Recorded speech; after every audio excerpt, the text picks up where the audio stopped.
Tuhanku maha besar, Tuhanku maha kuasa, Raja segala raja.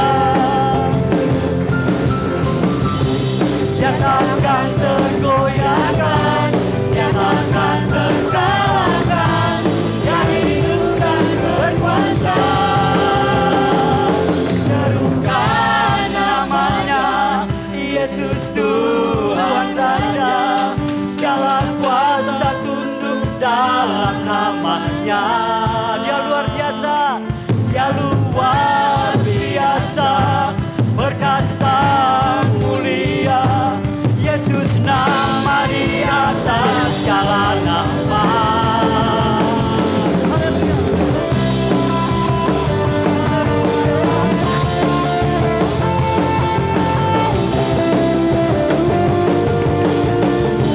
Tuhanku maha besar, Tuhanku maha besar, Tuhanku maha kuasa, Raja segala raja. Dia takkan tergoyahkan, dia takkan terkalahkan, dia hidup dan berkuasa. Serukan namanya, Yesus Tuhan Raja. Segala kuasa tunduk dalam namanya. Luar biasa, yang luar biasa, perkasa mulia. Yesus nama di atas segala nama. Serukan namanya, Yesus Tuhan Raja. Segala kuasa tunduk dalam namanya. Yang luar biasa, yang luar biasa, perkasa mulia. Yesus nama di atas segala nama. Mari kita tepuk tangan bagi Tuhan. Haleluya.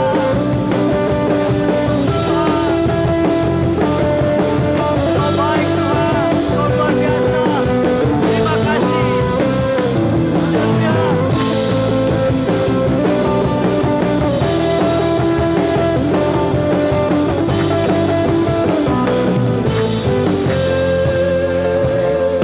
Serukan namanya, Yesus Tuhan Raja.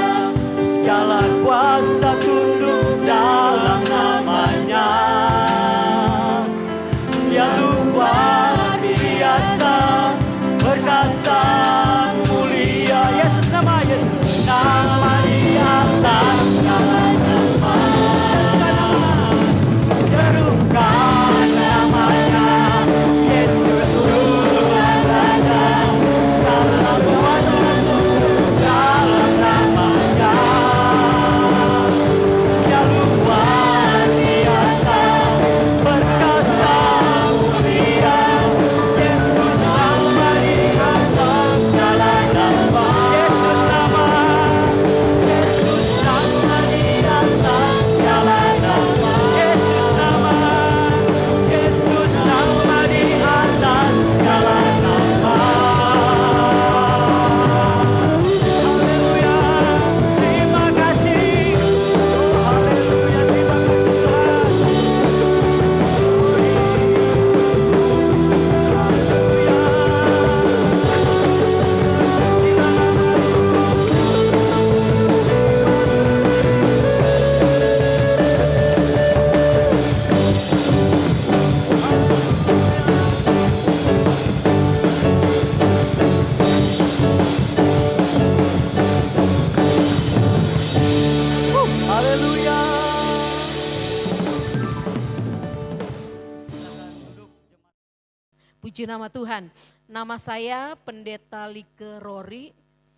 Memang dari Sulawesi Utara, Tuhan percayakan dalam pelayanan di Sumba Barat Daya, tepatnya di Waitabula. Suami saya yang duluan di sana, karena nanti setelah menikah baru saya ke Waitabula. Tapi saya sudah 20 tahun di sana. Dan Tuhan memberkati kami, menyertai kami, dan terus menyatakan kehebatannya waktu demi waktu. Kalau saya mau cerita tentang perbuatan Tuhan ajaib atas kami, khususnya dalam pelayanan di sana, sungguh tidak cukup kata, tidak akan pernah cukup kalimat, dan tidak akan pernah cukup waktu untuk menceritakannya. Dan saya percaya jemaat Tuhan yang Tuhan percayakan digembalakan Tuhan di tempat ini tetap sama menikmati keajaiban-keajaiban Tuhan. Puji Tuhan, mari kita membuka Alkitab dalam Injil Yohanes pasal yang kedua. Berkat Tuhan bagi jemaat Tuhan yang hadir tadi pagi, tetapi berbahagialah para pelayan Tuhan yang hari ini double porsi. Berkat-Mu ganda, haleluya. Injil Yohanes pasal yang kedua ayat pertama sampai ayat yang ke-11, satu perikop yang diberi judul oleh Lembaga Alkitab Indonesia, Perkawinan di Kana. Saya akan baca, saudara perhatikan atau saudara ikut membaca juga, puji Tuhan. Ayat yang pertama mulai dalam nama Tuhan Yesus Kristus. Pada hari ketiga ada perkawinan di Kana yang di Galilea dan ibu Yesus ada di situ. Yesus dan murid-muridnya diundang juga ke perkawinan itu. Ketika mereka kekurangan anggur, ibu Yesus berkata kepadanya, mereka kehabisan anggur. Kata Yesus kepadanya, mau apakah engkau daripadaku ibu? Saatku belum tiba. Tetapi ibu Yesus berkata kepada pelayan-pelayan, apa yang dikatakan kepadamu, buatlah itu. Di situ ada 6 tempayan yang disediakan untuk pembasuhan menurut adat orang Yahudi, masing-masing isinya 2-3 buyung. Yesus berkata kepada pelayan-pelayan itu, isilah tempayan-tempayan itu penuh dengan air, dan mereka pun mengisinya sampai penuh. Lalu kata Yesus kepada mereka, sekarang cedoklah dan bawalah kepada pemimpin pesta. Lalu mereka pun membawanya. Setelah pemimpin pesta itu mengecap air yang telah menjadi anggur itu, dan ia tidak tahu dari mana datangnya, tetapi pelayan-pelayan yang mencedok air itu mengetahuinya. Ia memanggil mempelai laki-laki dan berkata kepadanya, setiap orang menghidangkan anggur yang baik dahulu, dan sesudah orang puas minum, barulah yang kurang baik. Akan tetapi engkau menyimpan anggur yang baik sampai sekarang. Hal itu dibuat Yesus di Kana yang di Galilea sebagai yang pertama dari tanda-tandanya, dan dengan itu ia telah menyatakan kemuliaannya dan murid-muridnya percaya kepadanya. Haleluya. Saudara, ada satu kisah yang terjadi di sebuah rumah sakit kecil di Tennessee, USA. Dan ini kisah nyata, seorang perempuan muda mengandung anak kedua, anak pertamanya laki-laki bernama Michael. Jadi begitu si Michael ini tahu mamanya sudah mengandung adiknya, sangat senang sekali. Dan hampir setiap hari si Michael ini nyanyi buat adiknya yang masih di kandungan. Dan tiba waktu untuk melahirkan, sesuatu yang tidak pernah diduga dan disangka justru terjadi. Memakan waktu beberapa jam baru bisa melahirkan anak yang kedua itu. Dan pada kenyataannya si putri anak yang kedua ini yang ternyata seorang putri yang cantik mengalami gangguan. Sampai pada saat dilahirkan, setelah dilahirkan harus segera dirawat di ruang ICU. Dan sepasang suami istri yang punya anak ini begitu larut dalam kesedihan, sampai karena dokter sudah menginformasikan kondisi anak itu dan sangat kritis, orang tuanya sudah menyiapkan penguburannya. Tapi karena mereka larut dalam kesedihan itu, mereka tidak mengindahkan anak mereka yang pertama yang selalu merengek, mama saya mau nyanyi buat adik kecil, saya mau nyanyi buat putri kecil kita. karena saya katakan tadi, karena betul-betul orang tuanya larut dengan kesedihan sampai mereka tidak indahkan si kakak yang sulung ini, si nama Michael yang masih kecil juga. Sampai pada satu saat benar-benar sudah sangat kritis, barulah ibunya yang bernama Karen mengindahkan rengekan si Michael ini. Dengan sangat mendesak, sangat memohon kepada petugas medis untuk bisa mengizinkan Michael masuk untuk menyanyi buat adik kecilnya. Karena dari kandungan dia sudah biasa menyanyikan itu. Akhirnya diizinkanlah si Michael dikenakan pakaian khusus masuk ke dalam. Ibunya tidak hiraukan, ibunya tetap larut dengan kesedihan. Tapi si Michael ini begitu melihat adiknya, dia mulai menyanyi. Menyanyi dengan suara yang betul-betul menyanyi dengan hati. Ibunya karena fokus kepada bayi yang dalam keadaan kritis, dia tersentak melihat ternyata mulai ada perubahan denyut nadi si adiknya ini. Dan pada akhirnya sambil menangis si ibu ini berkata, ayo nak, nyanyi lagi, nyanyi lagi, nyanyi lagi nak. Tapi dia sambil menangis. Dan apa yang terjadi? Mujizat Tuhan terjadi di tempat itu. Adiknya mulai normal kembali dengan saluran pernafasannya. Dia bernafas dengan baik dan singkat cerita besoknya bisa pulang. Saya tidak ingin kita fokus pada cerita ini, tapi kita fokus pada kebenaran firman Allah. Karena dengan judul yang saya beri pagi hari ini adalah jangan biarkan kehabisan anggur. Jangan biarkan sampai kekurangan, apalagi kehabisan anggur. Bicara tentang anggur, saya katakan bahwa saya tidak membahas tentang anggur buahnya atau hasil yang dihasilkan oleh pohon anggur. Tetapi khusus dalam perikop ini, anggur itu merupakan kebutuhan utama dalam hidup orang percaya. Anggur itu merupakan kebutuhan utama dalam sebuah rumah tangga. Dan anggur itu merupakan kebutuhan utama dalam satu komunitas orang percaya. Anggur itu menggambarkan tentang sukacita. Anggur itu berbicara tentang hal-hal yang manis, hal-hal yang luar biasa. Anggur juga berbicara tentang berkat bagi keluarga, bahkan berkat bagi jiwa.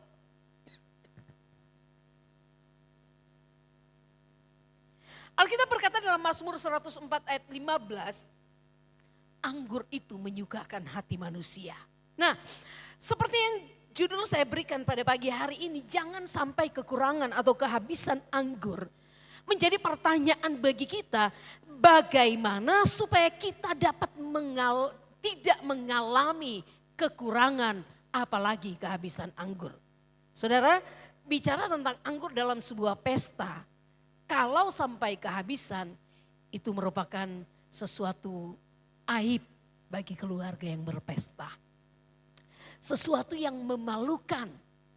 Saudara bisa bayangkan orang datang bersuka cita. Saya maksud saya bukan berbicara anggur, sebab orang Indonesia tidak, anggur itu bukan satu kewajiban ya.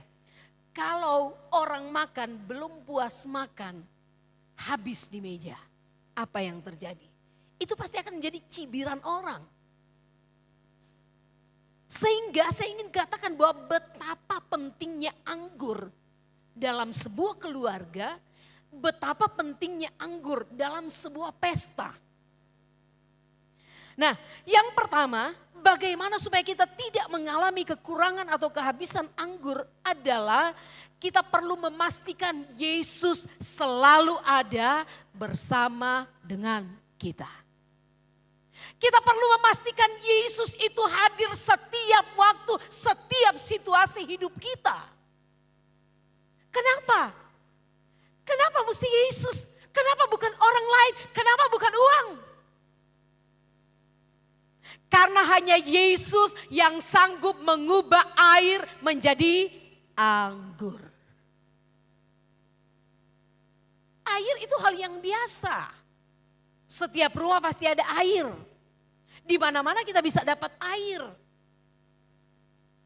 Kita di Sumba meskipun susah dapat air, tetapi tidak pernah benar-benar sepanjang hari habis. Kami masih bisa beli air seminggu sekali 1 tangki. Tapi tetap ada. Dan ini biasa saja kalau air.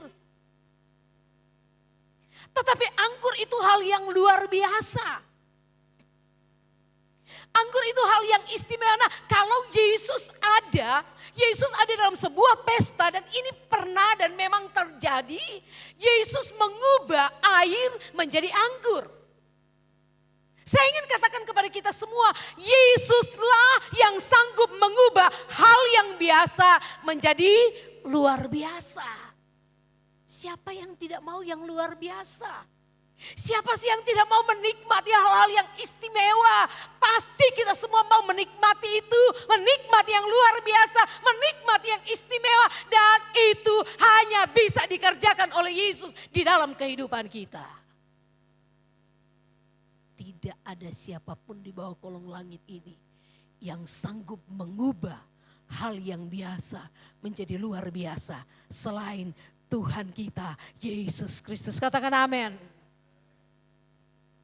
Kita perlu memastikan Yesus ada di hidup kita. Yesus ada di keluarga kita. Yesus ada dalam bisnis kita. Yesus ada dalam segala hal menyangkut hidup kita. Karena di dalam Dia kita menikmati segala hal yang dahsyat, hal yang luar biasa. Perbuatan-perbuatan ajaib yang tidak bisa dikerjakan oleh siapapun.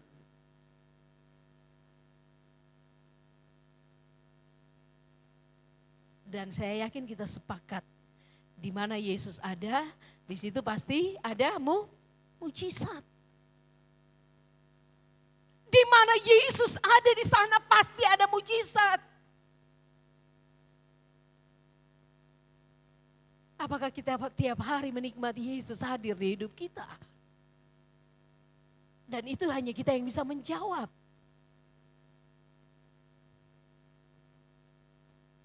Kita perlu memastikan bahwa Yesus selalu ada dalam hidup kita, dalam rumah tangga kita, dalam bisnis kita. Karena Dialah yang mengubah hal-hal yang luar biasa, bahkan hal-hal yang tidak mungkin menjadi mungkin. Katakan amin.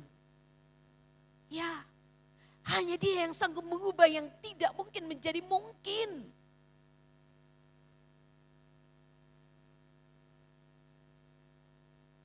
Tidak ada pribadi yang sanggup melakukan itu selain Yesus. Supaya kita tidak sampai kehabisan anggur dalam rumah tangga kita. Kita tidak kekurangan sukacita. Kita perlu menghadirkan Yesus. Undang Dia. Saudara bisa bayangkan kalau pada waktu itu, karena Alkitab mencatat Yesus dan murid-muridnya juga diundang ke pesta itu. Apa yang terjadi dengan keluarga ini? Tetapi untunglah, syukurlah Yesus diundang ada di sana.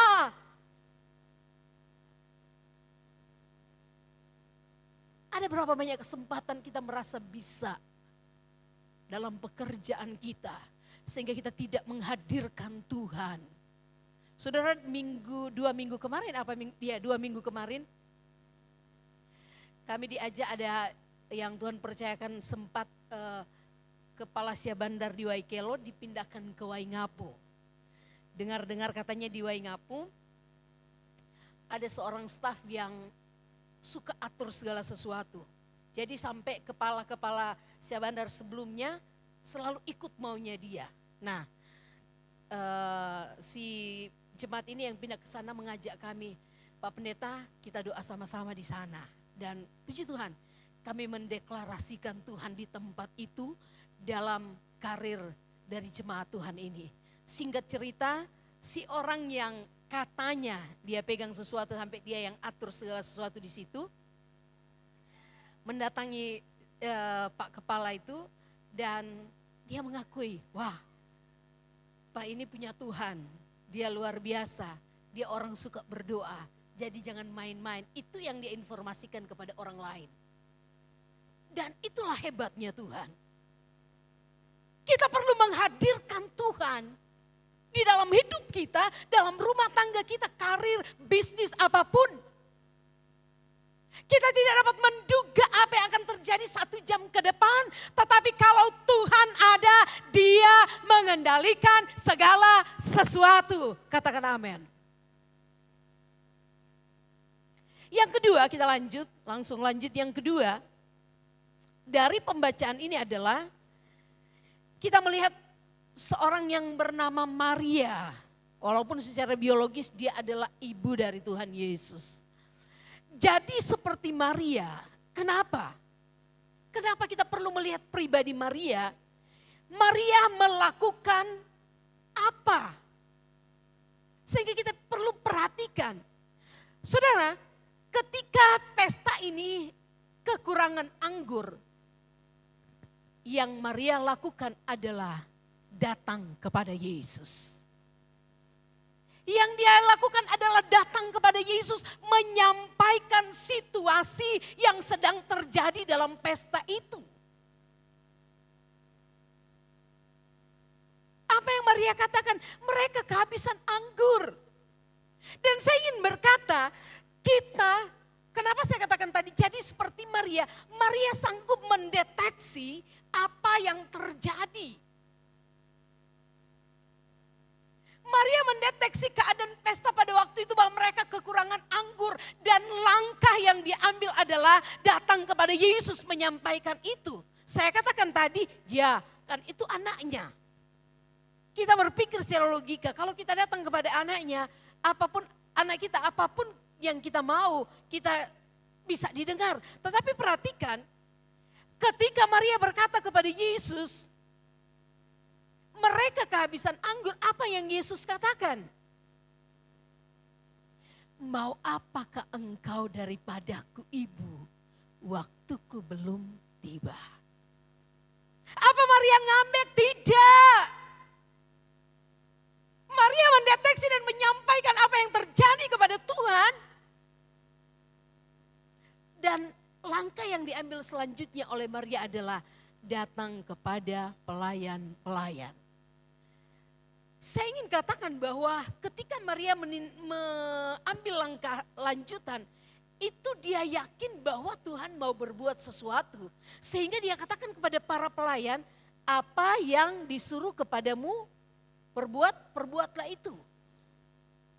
Maria bukan hanya mendeteksi apa yang terjadi dan menyampaikan kepada Yesus, tetapi Maria percaya bahwa Tuhan pasti bertindak tepat waktu. Katakan amin.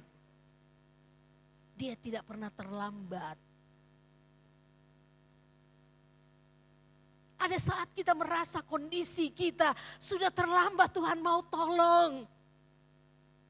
Itu ukuran pikiranmu, bukan mau Tuhan. Itu waktumu, bukan waktu Tuhan. Sebab waktu Tuhan selalu yang terbaik.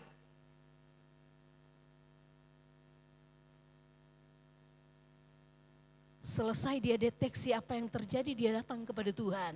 Selesai dia datang kepada Tuhan, walaupun jawaban Tuhan sepertinya bukan itu yang diinginkan Maria. Tapi Maria tetap berkomitmen pada keyakinannya bahwa Yesus pasti bertindak dan tidak terlambat. Dia mendatangi pelayan-pelayan untuk memberi kekuatan kepada mereka, keyakinan kepada mereka bertindak seperti yang Tuhan suruh lakukan. Banyak orang hanya sampai mendeteksi, oke, kita semua bisa mendeteksi apa yang sedang terjadi. Nanti kalau minggu depan pada akhirnya kondisi kita seperti ini, minggu depan pada akhirnya kita seperti ini. Kondisi hari ini kita seperti ini, kalau begini terus nanti minggu depan kita lain lagi, ceritanya lebih parah lagi. Tapi cuma stop sampai di situ, kita tidak mengambil langkah selanjutnya seperti yang dilakukan oleh Maria. Atau mungkin kita hanya mempersalahkan yang lain. Kenapa bisa begini? Oh karena kau, dan kau tidak pernah habis. Tapi Maria dia tidak goyah. Dia justru memperkatakan perkataan keyakinan iman untuk melakukan perbuatan iman kepada orang lain.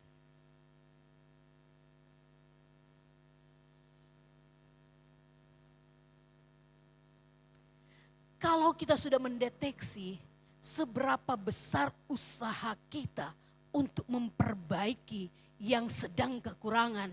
Jika tidak dengan Tuhan, maka hasilnya nol, bahkan minus. Engkau akan mengalami kerugian yang lebih banyak lagi. Engkau akan mengalami kerugian yang lebih besar lagi. Jika itu hanya usahamu sendiri dan tidak menghadirkan Tuhan, tidak mempersilahkan Tuhan mengerjakan sesuatu. Dan jika engkau tidak bertindak dengan tindakan-tindakan iman, tidak memperkatakan perkataan-perkataan iman,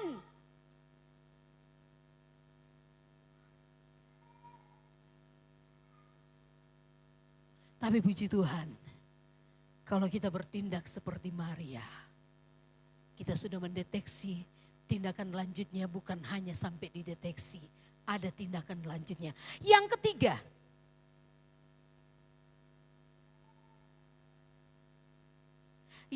adalah jadilah seperti para pelayan yang totalitas dalam ketaatan. Jadi supaya kita tidak sampai kehabisan anggur, sesuatu yang istimewa, kita harus menghadirkan Tuhan dalam hidup kita, dalam bisnis, dalam rumah tangga. Dan yang kedua, kita perlu mencontohi tindakan Maria yang mendeteksi apa yang sedang terjadi dan mengambil langkah yang tepat. Dan yang ketiga adalah kita jadi seperti pelayan yang total dalam ketaatan. Saya katakan tadi bahwa ketaatan itu bukan menolong orang lain, tapi menolong diri kita sendiri. Ketaatan kita itu sama dengan kita mempersilahkan Tuhan melakukan sesuatu seperti yang Dia mau bagi kita. Mari kita bermain dengan akal, pikiran, logika secara manusia.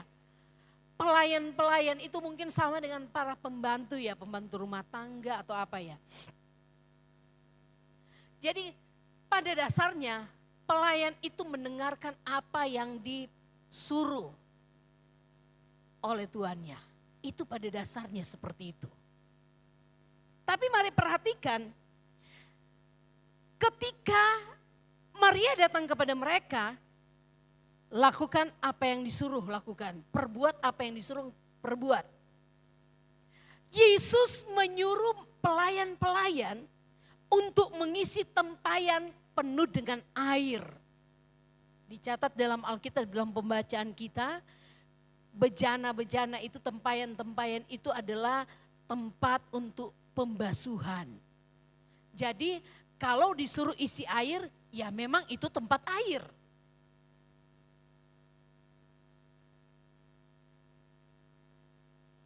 Jadi dari poin pertama kita bisa, ya itu memang tempat air. Kita masih mau melakukan karena itu masih sesuai dengan logika, masih masuk akal. Iya memang tempat air, kita berani lakukan dan sesegera mungkin kita melakukan. Tetapi selanjutnya saudara perhatikan, setelah Yesus berkata kepada mereka, isi tempayan itu penuh dengan air, tidak perlu pertimbangan, tidak perlu mikir lagi, langsung kerjakan. Tapi selanjutnya, cedoklah. Mungkin bahasa Indonesia aduk ya. Ini pun masih bisa diterima dengan akal, iya, oke. Dan kita pun melakukan itu seperti yang dilakukan oleh pelayan-pelayan. Tetapi bagian yang ketiga, bawa kepada pemimpin pesta. Nah ini sudah banyak orang mentok sampai di sini. Nanti orang bilang apa? Kalau saya buat yang Tuhan suruh ini, nanti orang bilang apa? Nanti mereka bilang apa? Nanti apa yang terjadi? Sampai pada akhirnya hanya putar-putar di nanti berikutnya, tidak pernah sampai pada tujuan. Tetapi pelayan-pelayan ini tanpa perlu mikir, tanpa perlu pertimbangan, mereka lakukan, bawa kepada pemimpin pesta. Saya katakan tadi, waktu mereka mencedok air itu, Saya yakin di sana belum ada mujizat. Itu masih tetap air yang sama. Tetapi ketika mereka melangkah membawa kepada pemimpin pesta, di situ mujizat sedang terjadi. Katakan amin.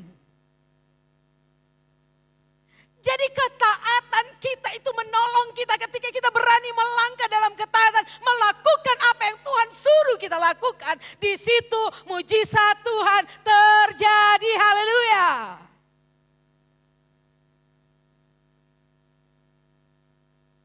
Kalau Tuhan sedang menyuruh engkau melakukan sesuatu, engkau tahu engkau ada di posisi mana. Apakah masih pada sesuatu yang bisa diterima oleh akal dan engkau diam di sana? Sampai kapanpun engkau tidak akan mengalami mujizat Tuhan. Atau mungkin engkau sedang melangkah dalam ketaatan. Saya ingin berkata, teruslah total dalam ketaatan kepada perkataan-perkataan Tuhan yang penuh dengan kuasa yang menolong kehidupanmu sendiri.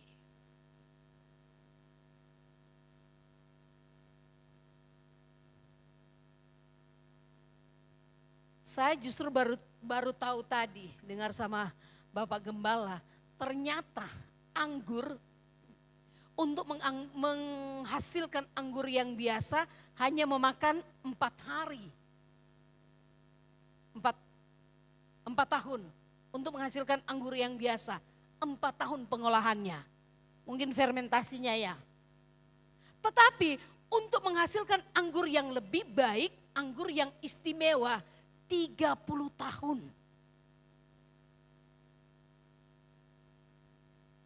Jadi kita jangan berpikir lagi Tuhan untuk sampai ke rencana Tuhan yang ada di sana. Itu panjang, terlalu lama, banyak yang harus lewati. Tapi Tuhan sanggup mengubah dalam hitungan detik buat saudara dan saya. Bukankah Tuhan kita itu begitu hebat? Bukankah Tuhanmu itu ajaib? Dia tidak merancangkan engkau tetap ada di padang gurun, tidak sampai ke tanah Kanaan kecuali pemberontakanmu atau ketidaktaatanmu. Tuhan menyediakan hal-hal yang luar biasa di sana. Alkitab berkata, di sana itu limpah susu dan madu. Bukan engkau tinggal dan tujuan Tuhan bagimu kekeringan demi kekeringan.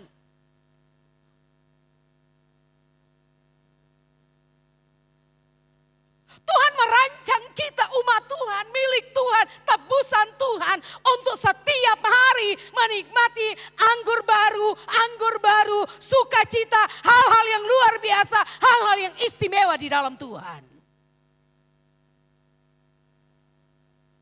Jangan hanya berkata, dia pantas kok nikmati itu, baru kau. Apakah engkau tidak pantas? Sama kita dengan dia. Tidak beda, sama milik Tuhan. Sama menikmati penebusan darah Yesus. Sehingga kita sama menikmati hal yang luar biasa.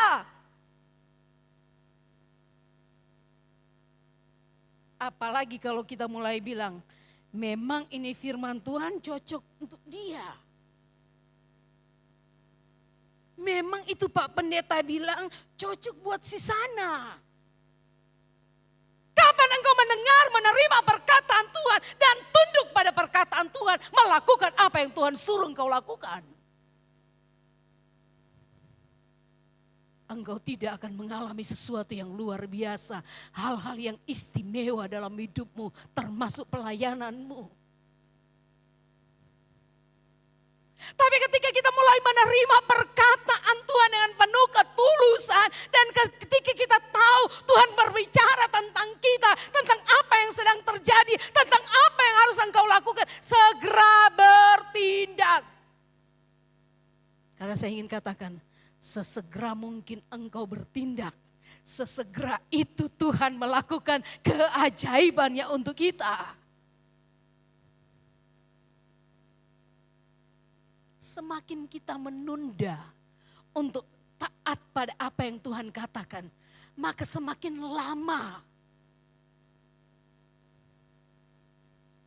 Saya memberi contoh saja, mungkin hari ini diperuntukkan kepada kita 10 keajaiban.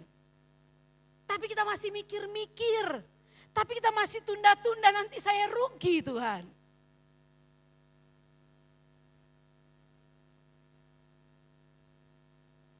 Dan yang sebenarnya 10 itu sudah menjadi bagian kita. Hei, pindah.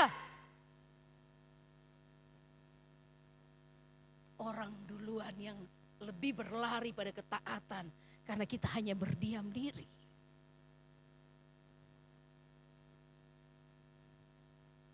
Sekali lagi, ketaatan kita itu menolong diri kita sendiri. Tuhan sudah mau menolong kita, hanya Tuhan menunggu ketaatan kita. Waktunya Tuhan menolong kita, tapi kita berdiam diri.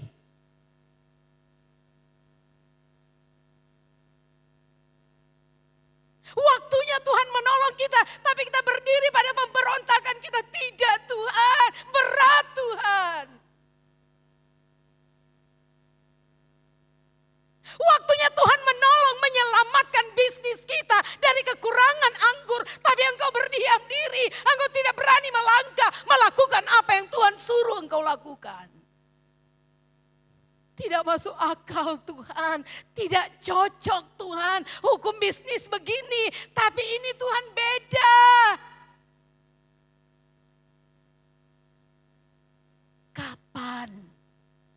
Kapan engkau mengalami mujizat Tuhan? Kapan engkau mengalami yang istimewa itu? Orang bilang kita hanya telan air liur, lihat orang lain yang mengalami hal yang istimewa. Cuma kasih bahasa tenggorokan itu.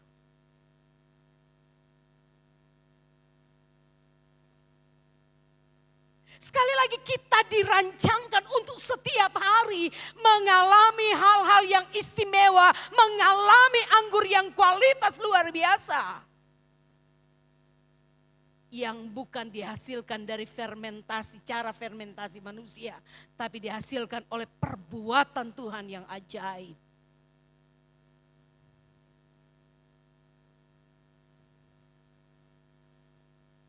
Kita hanya berhenti sampai cedok, tapi kita tidak berani melangkah membawa kepada pemimpin pesta.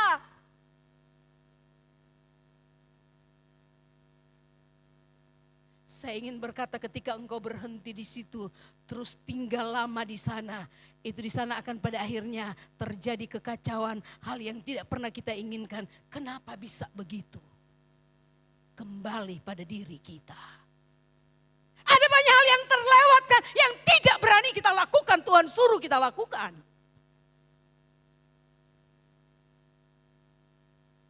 Saya katakan tadi, ketika Petrus, Tuhan menggunakan perahu Petrus setelah dia gagal semalam dalam Injil Lukas pasal yang ke-5.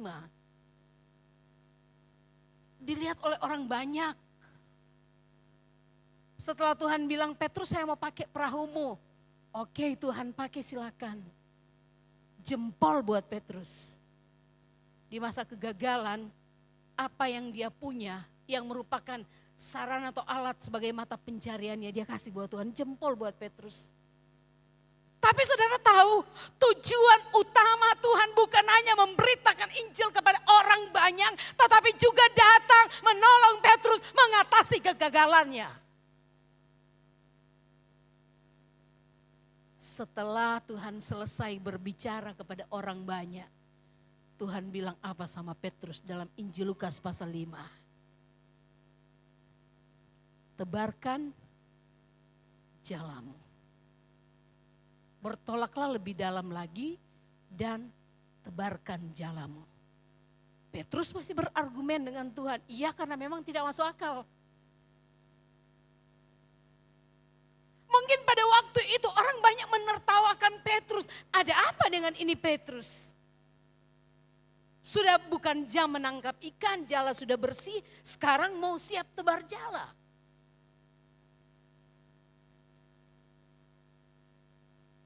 Petrus bilang, Tuhan sudah sepanjang malam kami tidak dapat apa-apa. Waktunya kami menebarkan itu sudah lewat. Bukan lagi waktunya untuk menangkap ikan, pasti kosong. Yang waktunya saja kita tidak dapat apa-apa, sekarang bukan waktunya. Tapi puji Tuhan, Petrus taat walaupun dia banyak mulu. Apa Petrus bilang? Setelah sepanjang malam kami bekerja mencari ikan dan tidak mendapat apa-apa. Tetapi karena Engkau yang menyuruhnya, aku akan menebarkan jala juga. Haleluya. Dia bukan hanya berhenti berkata aku akan, tetapi disertai dengan tindakan menebarkan jala. Dan dia mendapat ikan yang begitu banyak. Itu hitungan per detik Tuhan membuat mujizat pada waktu itu. Bagi Petrus, menolong Petrus dari kegagalannya. Tidak tunggu nanti malam Tuhan, oke malam. Tidak. Saya katakan sekali lagi, sesegera mungkin engkau melangkah dalam ketaatan, melakukan apa yang Tuhan suruh engkau lakukan. Secepat itu Tuhan menolong hidupmu dari segala sesuatu yang engkau hadapi yang tidak pernah engkau inginkan. Kembali pada ayat yang kita baca, kalau kita bayangkan pada waktu itu pesta ini kehabisan anggur, apa yang terjadi bukan hanya cibiran orang, tetapi merupakan satu aib bagi keluarga yang berpesta kalau mereka sampai kehabisan anggur. Tetapi Tuhan melakukan hal yang dahsyat, hal yang harus menunggu 30-40 tahun untuk menghasilkan itu. Tuhan buat dalam sekejap, seberapa cepat. Para pelayan Tuhan, para pelayan-pelayan taat pada apa yang Tuhan suruh mereka lakukan. Kami dalam pelayanan di Waitabula banyak sekali mengalami pengalaman-pengalaman itu.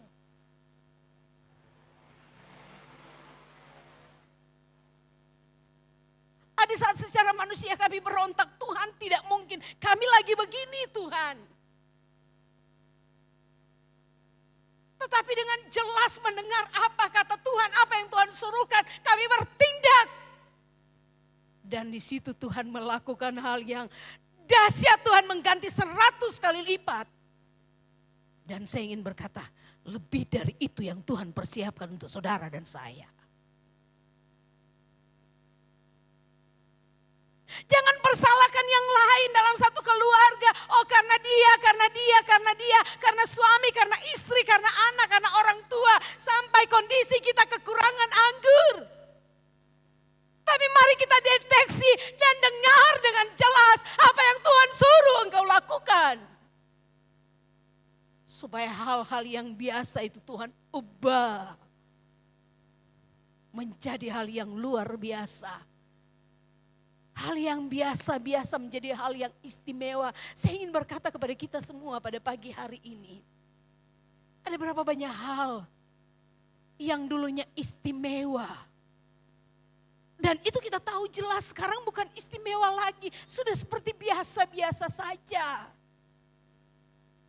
Ada berapa banyak hal yang dulu kita berdiri hampir setiap hari. Kita bercerita tentang keajaiban Tuhan. Sekarang kita hanya berdiam diri mendengar mereka yang menikmati mujizat Tuhan.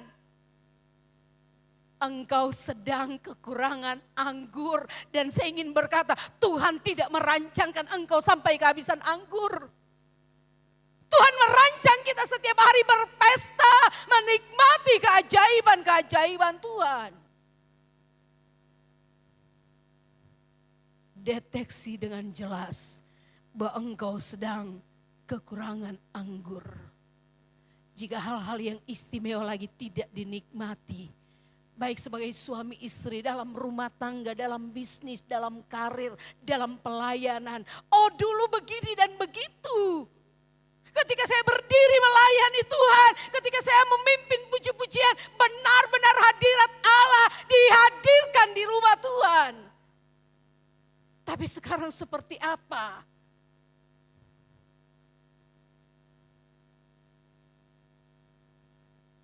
Kita kehilangan hal-hal yang istimewa, hal-hal yang luar biasa.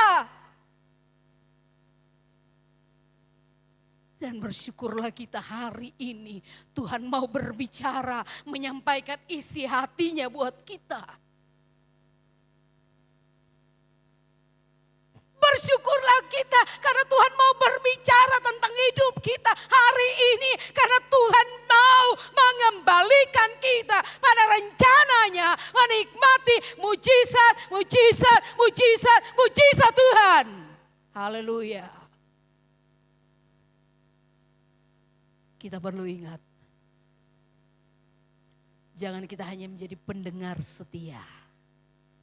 Setiap hari dengar, oh si ini Tuhan buat begini. Oh si itu Tuhan buat begini. Oh si dia, woi padahal saya dulu begini begitu. Cerita lama kali. Tuhan mau kita punya cerita baru setiap hari. Dan cerita itu luar biasa. Kisah itu luar biasa. Mengalami pengalaman-pengalaman indah bersama dengan Tuhan. Yang mengubah hal yang biasa selalu menjadi luar biasa di dalam dia. Bukan kita tunggu anggur dari Israel sana. Bukan kita tunggu Tuhan kirim dari langit. Plek. Terima. Ketaatan kita.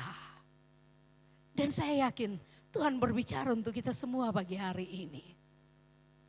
Tuhan berbicara tentang hidupmu. Tuhan berbicara dan saya ingin katakan jangan engkau keraskan hati. Katakan ya Tuhan.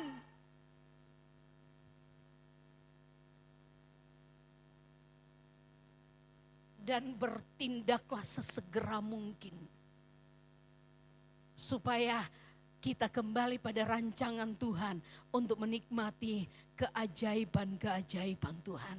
Sekali lagi, kalau hari-hari ini adalah yang kita nikmati hanya biasa-biasa saja. Sudah tidak pernah mengalami hal yang luar biasa. Itu waspada, engkau sedang menuju pada kehabisan anggur. Dan pada akhirnya pada kehancuran, pada sesuatu yang memalukan.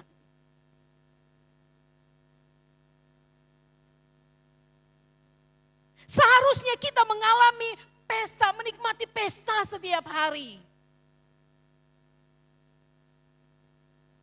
Setiap hari kita seharusnya menikmati yang tidak mungkin menjadi mungkin.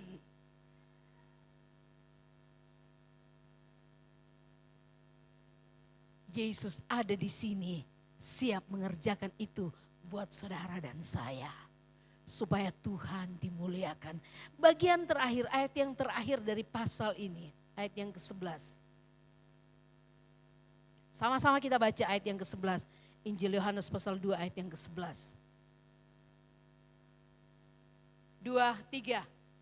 Hal itu dibuat Yesus di Kana yang di Galilea sebagai yang pertama dari tanda-tandanya. Dan dengan itu ia telah menyatakan kemuliaannya dan murid-muridnya percaya kepadanya. Siapa yang mau menikmati Tuhan dipermuliakan dalam hidupmu, dalam karirmu, dalam bisnismu. Lakukan apa yang Tuhan suruh engkau lakukan. Maka Tuhan menyatakan kemuliaannya. Bukan hanya keluargamu yang percaya. Orang di sekitarmu terpukau, terpesona dan percaya kepada Yesus dengan perbuatannya yang ajaib. Jangan sampai kekurangan, apalagi kehabisan anggur. Tuhan Yesus memberkati. Bagi Tuhan tidak ada yang mustahil. Bagi Tuhan tak ada yang mustahil.